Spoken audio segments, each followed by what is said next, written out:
Siemanko, było już barwienie kawą, herbatą oraz korą dębu. Dzisiaj zrobimy małe porównanie tych efektów, a w kolejnym odcinku będzie winegaron. Więc od razu przechodzimy do porównania. Tutaj mam kawę, herbatę i korę dębu. Te próbki odkładam.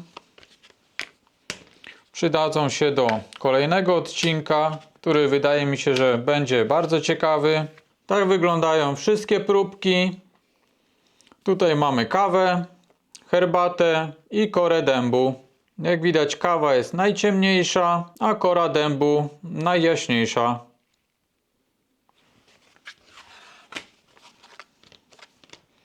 Dodatkowo przetnę jeszcze te próbki.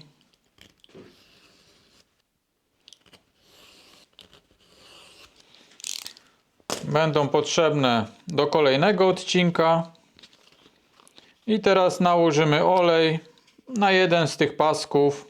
I będziemy też mieli później takie małe porównanie, o ile to końcowo ściemniało.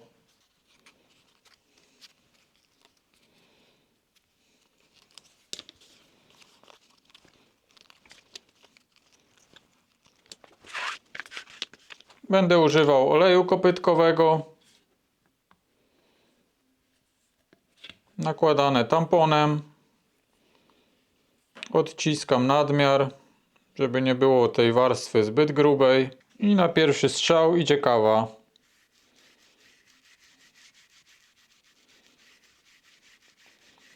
Staram się w miarę równą warstwę. Później herbata.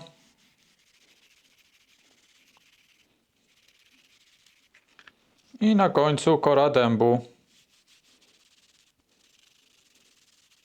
Odkładam to teraz przynajmniej na dzień, najlepiej na 2, żeby porządnie ten olej wsiąkł, żeby ten kolor cały się wyrównał. Nawet tam, gdzie miejscowo nałożyło mi się trochę więcej, to właśnie po czasie to wszystko ładnie się wyrówna i nie powinno być takich wyraźnych plam. Odkładam to i jak to wszystko wyschnie, to zrobimy jeszcze końcowe porównanie. Przechodzimy więc do końcowego podsumowania, no i końcowego porównania. Tutaj jest kora dębu, próbka niebarwiona. Tutaj jest nałożone tamponem. Tutaj jest herbata niebarwiona, herbata nakładana tamponem.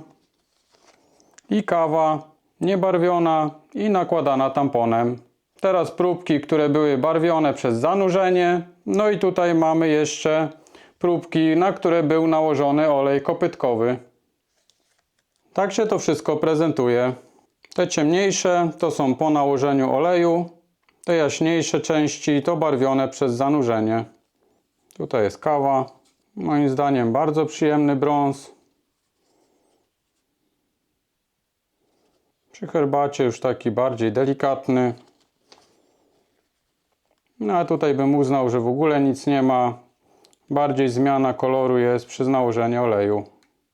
Także, czy to ciekawe, czy nie, ocencie sami. Wiadomo, są kupne farby, dostępne w przeróżnych sklepach, dostępne w przeróżnych kolorach, ale często pojawiają się problemy po używaniu tych farb, takie jak przesuszenie, cienka warstwa tego koloru, która później się ściera. Tutaj bardziej zmieniamy odcień, coś na wzór jakby patyny, która tworzy się na skórze w trakcie jej użytkowania. Ta skóra z czasem staje się coraz bardziej ciemna, wchodzi w takie odcienie brązu. No i tu uznałbym bardziej, że jest to przyspieszenie tego procesu. Jeśli jeszcze nałożymy tutaj wosk pszczeli, no to na pewno ten kolor jeszcze bardziej się pogłębi.